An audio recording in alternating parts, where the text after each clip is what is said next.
Hey everyone, welcome back to another video.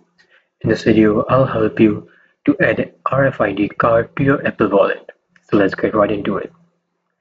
So Apple Wallet supports your NFC based cards like transit passes, hotel keys, and your some ID cards, but not standard RFID access cards.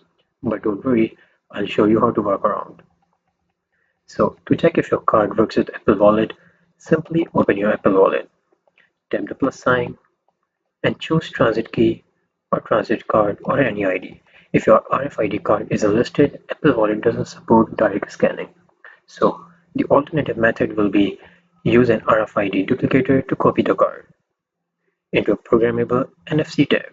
Add the NFC tag to Apple Shortcuts for easy access.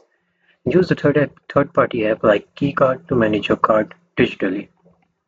So to summarize it, while Apple Wallet doesn't support RFID cards, directly using NFC tags or smart apps can be a great alternative.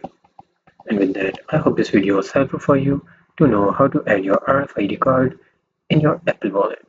Thank you so much for watching.